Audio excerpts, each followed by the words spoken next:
A very good morning, fellow Toastmasters. As a novice in public speaking, I chose my pathway as presentation mastery. I successfully finished my ice-breaking activity. Earlier this week, when I was trying to understand the different levels in my pathway, I came across this section wherein we are supposed to research about something which we don't know and present in the most concise way. So I sat back and thought, what could I say among the multitude of topics that I didn't know? The answer was not very tough. I chose to speak about something that is the need of the hour. It's about mental health. In other words, it is also termed as invisible illness. The name itself suggests that there is a lot of enigma attached to it. In my country, talking about mental health is even considered a taboo. People are not supposed to talk about it. It's not a positive conversation. In fact, when you try to explain someone about the importance of mental health, they will in turn consider you to be a lunatic. So, with all these preconceived notions in my head, as a customary action, I started to search the definition of mental health. And to my surprise, there is no one particular definition that fits this condition. Everyone, it's personal experience. Everyone has different things to say.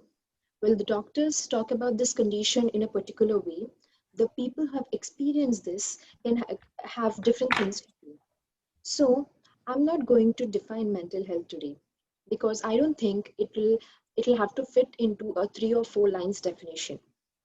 I'll go ahead and talk about the myths and facts about mental health. Last week, I researched and read through many papers about mental health, and I'm going to share 3 important myths today. The first one is mental health is not for me. It doesn't affect me. This is a myth that every one of us will consider. Of course, even I think that I don't know about mental health. There's nothing that I can relate to. It's not for me. But statistics in 2014 show that 1 in every 5 Americans are affected with mental health.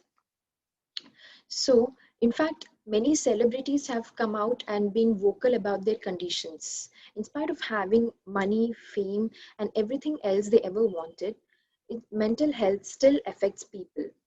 So, we have to burst away this myth that mental health is not for me.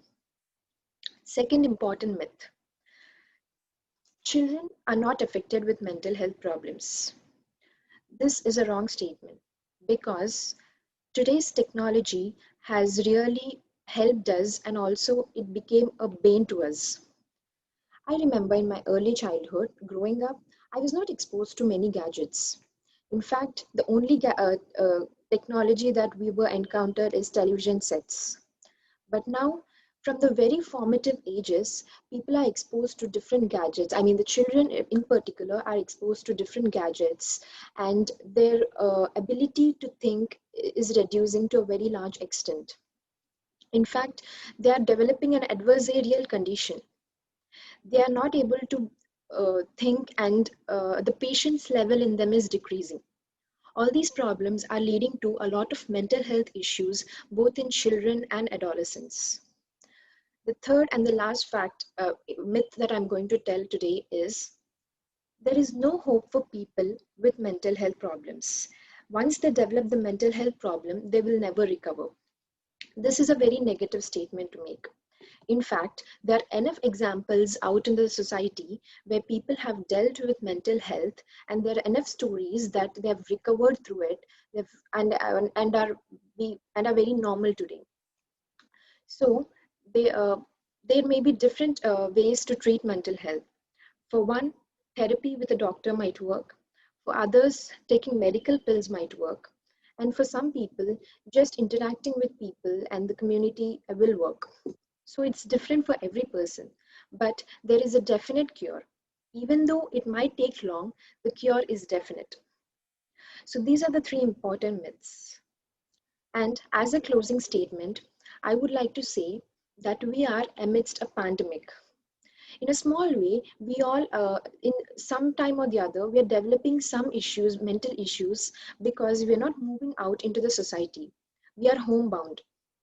So I would suggest everyone to invest time in ourselves, and please be sure that we are taking good care of our mental health. It's a very easy thing to do.